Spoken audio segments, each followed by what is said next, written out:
Believe it or not, most fictional stories are arguments. I know we don't like to think of them as such, we like to think of them as adventures and escapes, but at their core, stories have always been about two sides fighting one another and seeing who prevails. Now, when it comes to presenting your story as an argument, there are a lot of ways you can go wrong. You can let personal bias creep in, and this can cause your story to come off as preachy or one-sided. So today I want to help you. I want to show you how to fairly present both sides of an argument within your fictional stories.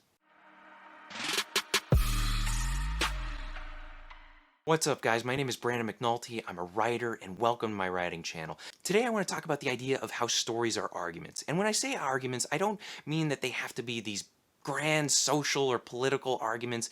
An argument in a story could be something as simple as people who don't believe in themselves should learn to believe in themselves. Or it could be something like vigilante justice can help solve problems in our society. Those are just some basic arguments that we see in a lot of different stories out there.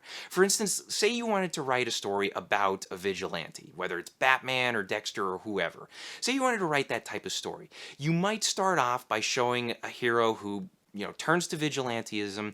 He starts beating up on criminals, handing them over to the police, cracking down on crime, taking care of the things that the police are not taking care of or are unwilling to take care of, and making society better. And you can show that for a period of time, and you can have a lot of fun with that. But at some point in your story, you also have to show the other side of the coin. Because when it comes to basically any kind of argument, there's always going to be another side to it. There's going to be something negative about it. And I think in the case of vigilantism, you can show scenarios where maybe other people try to mimic the vigilante. And we've seen that in Batman movies where, other people try to dress up as Batman and they try to do what he does, but they're ineffective and they end up getting themselves hurt in the process. Or you could show a scenario where somebody else decides to dress up in a costume and instead of taking care of things and bringing justice in society, they cause crime and they cause problems. So, I mean, you have to remember that just because an idea comes forth and you like this idea, you have to remember that there are two sides. And whenever there are two sides, you have to show how your argument affects society. Now, when it comes to your own stories, you have to ask yourself, what is the argument you're trying to put forth?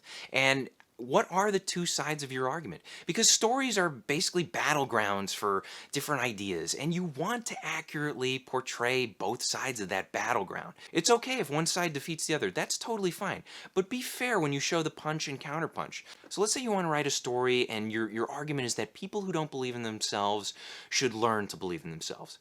If you're going to write that story and if it's going to be compelling, you have to show the other side of that. You have to show that sometimes when you do try to believe in yourself, you end up hitting some pitfalls and you have failures and you go through some rough times. You have to show the ugly side of it in order for that positive side to really have impact. And this goes for anything. Anytime you have a story where you want to say something is bad or something is good, you have to show the other side as well in order for it to have the maximum impact. When it comes to writing a story, you want to show your audience both sides of the argument. You want to give them the opportunity to see both sides and then make judgments for themselves. Let them use their brains. Let them think.